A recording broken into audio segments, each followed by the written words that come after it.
Well, Swatter, it's good to have you on the podcast before the ride, so I can get a few cheap shots in first before we go out on the bike ride to Mornington. First up, explain PukaUp. What does it stand for?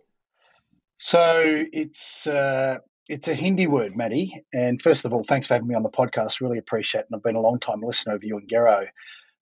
It's a Hindi word, and it means authentic and genuine. And it took me about 4 months to almost by accident find the name. When I was thinking about the name for the organisation that I founded, it had to do two really important things. One, it had to be deeply personal to me, but also it had to be something that I believed that we could share with other people, encourage other people, inspire other people to start to apply that authentic and genuine approach to their mental health and emotional well-being. So said another way, open and honest. So why is it deeply personal? Well, for those people who don't know my story, I was neither of those two things for 12 years. So I hid my conditions for a very long period of time because of shame, because of fear, because of embarrassment, because I thought that it was weak. So they're the two most important values that I live my life by every day, Maddie, and that is that it's really important to my well-being and my health, physically and mentally, that I'm authentic and genuine about it. So I need to do everything I have to do, which I do every day, to be taking responsibility for it. But especially when life gets challenging and I'm feeling anxious or depression or anxiety or obsessive compulsive disorder, which are the conditions that I've managed over the last 26 years, come back into my life. I need to be really open and honest with the key people in my life in order to bring them into what's happening, but then do the things that I need to do in order to recalibrate and start to feel like I'm back to the normal myself. But it's also something that we are passionately committed to in encouraging more people every day to be authentic and genuine about their mental health and emotional well-being. Because having worked in this space for 16 years, Maddie, the vast majority of people, and I'm going to conservatively suggest here, more than 80% of people aren't being open and honest about their mental health because they're worried about what the response will be. We're trying to eliminate that, because when we can have conversations like the one we're having right now, not only do we give ourselves permission to talk about these important subjects, but we normalize it. It's my hope in my lifetime that we end up living in a world where we talk about mental health like we do physical health. And if we can do that, then we've fundamentally shifted the fear and the stigma, and we've removed the barriers that prevent people from talking about it and then getting the appropriate help. You talk about those moments where things aren't going well and you've got those challenges. And from the outside, it's not necessarily obvious because I've listened to you speak and you're on the dais, the MCG, and you got the premiership medallion around your neck. And that was one of the darkest periods of your life, which from the outside, it looks like it should be one of the best. Yeah, and with the benefit of reflection, a lot of growth, a lot of sort of unpacking everything. That's a very special moment for me. I mean, every time the AFL Grand Final is on, it evokes great memories. It's a special day. I'm incredibly proud of it. But the reality, as you said, Maddie, my situation was, yes, I became a premiership player. I performed reasonably well in the biggest game of my sporting career. But at a personal level, I was really unwell. I was living with a lot of suicidal ideation, so thoughts of not wanting to live. I was grappling with the three conditions that I mentioned before. And unfortunately for me, there are only two people that knew. And one of those people was my ex-wife, who was at the game. And the other person was an incredibly important person in my life, and that's my doctor, Harry Mm. Younglick, who's still my doctor now, 35 years on. And those two people kept me alive during a really difficult period. And I shared a photo about that in 2017, of that photo you were referring to. And I did that because I want people to understand that you can be a high-profile, successful athlete, football player, cyclist, doesn't matter. You can be a politician. You can be a successful business owner. That doesn't preclude you from dealing with these conditions. So I use that as a way of really trying to challenge people to think it's got nothing to do with material possessions or how successful, how rich, or how poor we are. Every one of us has the potential of dealing with these conditions, even athletes. So I use that as an opportunity of challenging people in the way that they think about these issues. Why did you use cycling as a vehicle to be able to do that, to tell that story? Well, it's a good question, and I think unless you've look, I'm just someone who loves the sport. I love the sport. Um, But I think it's one of those things, Matty. I got into it because in my last couple of years, I had to do quite a lot of cross training with the Sydney Swans. I sort of enjoyed that, but didn't follow it on. And then in 2006, PukaUp is effectively the reincarnation of another charity that I created called the Sunrise Foundation. And in order to raise significant funds, we did a 10-day bike ride from Sydney to Melbourne. So as part of that, we trained. And I loved the collegiate aspect of it. It was very competitive. You know what cycling groups are like. They're pretty forthcoming with what they think about other cyclists and who's going well and who's not. But I just loved the camaraderie within cycling. So from 2006, I've pretty much ridden all the time ever since then. And I think that this might resonate with you and your listeners. But cycling is really important for three very different reasons for me. Number one, it's incredibly good for my physical health, but it is the most important thing for my mental health because I love a group ride. But when I'm stressed or anxious or I feel a little bit unsettled, I'll go on a long bike ride. And because it's me doing something that I love, I've got no distractions. It actually allows me to start to think and reflect on about how am I feeling? What are my emotions at the moment? It just gives me that time to process all of those things. So it becomes very meditative. It's a unique relationship. It is my go-to exercise. I don't do anything else from an exercise perspective. And I can't tell you the number of times where it has helped me find a solution.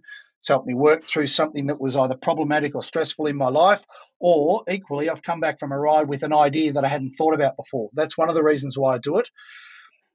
It's the closest thing that I've been able to find and connect with that is similar to a football environment. And that is, I ride with the same group of guys all the time. We've got that connection. We do something that we love. We have a bit of fun with each other. But there's that social interaction, which is really important in my life. And then the final reason why I do this is because I believe, Maddie, that cycling is the greatest metaphor, one of the greatest metaphors for life. And what I mean by that is when you're riding in a group, you may know some people well or other people you've never met. But if you're riding in a group and you know what to look for, you can start to identify when someone's having a difficult day or a tough time on the bike.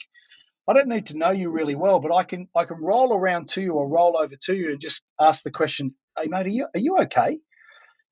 Have you got some water? Do you want some food? Do you want a gel? Do you want to push? Are we going to stop in 10Ks? Do you want us to pull it back a bit so we get there?"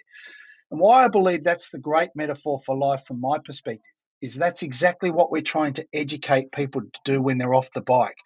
Once we know what to look for with regards to somebody who's under stress, who's not coping, who's feeling overwhelmed, who's behaving a little bit differently, we apply the same application like we Mm. do on the bike. Hey, are you okay? What can I do to help you? How can I support you? Do you need me to listen? Do you want me to talk? Can I support you to make an appointment to see a GP? We're not the professionals, but that's why I love cycling because it teaches us to pay attention to what we're doing, but also be mindful of what's happening within the group because it's about making sure that we help those people out who are having a tough day. And we have plenty of tough days in life. Yeah, we do. One of the weaknesses historically in men, particularly in sharing emotional issues, is having that personal conversation. And I think one of the strengths in cycling of being able to share those moments is you're physically quite close when you're riding side by side, but we're not making eye contact. And it's actually Yeah. somehow it's easier to get stuff off your chest. I've got that sense of connection with you because we're really close. We're in my peripheral vision, but you can hear some of those conversations and you can hear somebody riding along. They might be going through a divorce. They're talking about separation, turning left, going further along, and you open up. And I think that's one of the great strengths of cycling. Yeah, I've had some extraordinary experiences where random people in a group have ended up telling me things they haven't told other people. I think that a lot of us have those conversations. Either we're talking through what we're going through or we're listening to what somebody's going through. And I think that you're right, Matty. A mate of mine a few years back shared an article. I can't remember what paper it was in, but especially for a lot of men, we're sitting here virtually talking face to face, and I'm fairly confident we could have a conversation about these topics together and be reasonably comfortable with that. But for a lot of males, they're not comfortable having that face to face, eyeball to eyeball conversation. And whether it's cycling, whether it's golf, whether it's going for a long drive, whether it's going for a walk side by side, whether we're fishing and we're facing in the same direction, it eliminates one of the barriers that prevent people from talking, especially men. So I think that there's some truth in what you've just said. And again, if I reflect back on 15 years of cycling, I've got off the bike sometimes and thought to myself, I cannot believe what I've just heard. And if cycling gives people that permission to talk, then I think it's a wonderful vehicle for people to start to have more open and honest conversations. Because the heart of mental health, the key point at the sharp end of it is suicide prevention. And we're riding a specific distance across the 3 days of this PukaUp ride. What is it and Mm-hmm. why? Yeah, it's an important question that you asked, Maddie. Ever since we established this organisation, one thing that I've never deterred away from once has been our vision. And our vision, which is very optimistic, some people might say unachievable, but we've said it, is to eliminate suicide. We believe it's possible. It takes a lot of hard work. We've got a lot of work in front of us. And the way that we do that is by opening up these type of conversations, giving people permission to talk, inviting them into the conversations. And importantly, we've got a program, Foundations of Wellbeing, which we're just starting to roll out, which will educate people to take charge of their wellbeing. But everything we do, including the bike ride's not about the bike ride. It's about bringing people together from all experiences and allowing them to connect. It gives us an opportunity of starting to educate them from a PukaUp perspective. But everything we do is deliberate. We're riding 331.8 kilometres over 3 days, starting this Friday. Why? Because it represents the 3,318 people that are no longer with us because they tragically took their lives. We don't shy away from it. And we also believe, Maddie, that there's 3,318 families, communities that are still coming to terms with the loss and the void and the pain and the hurt that they have to deal with on a daily basis because a loved one is no longer with them. Well, it's our belief that we need to do everything we can to make sure that they're just not a set of numbers in a publication. Every one of those lives is a story. It's a human being. It's a male or a female. It could be a son, daughter, mother, father, grandfather, auntie, uncle, friend, whatever it might be. So we believe we have an opportunity, but a responsibility to let those families who are grieving know that there are organisations and there are people that want to do their part to honour the lives of those people who are no longer with us. And when you talk about those sorts of numbers, there'd hardly be a person in the community that through some small degree of separation hasn't been touched by it. Swatter, this is significant work. I'm looking forward to joining the ride on Friday. Thanks for joining us, mate. Well, my pleasure, Matty. I will enjoy it because I'm in the slowest group. You can just go hard and smash everybody in the first group, mate. Thanks for joining us. Thanks, mate.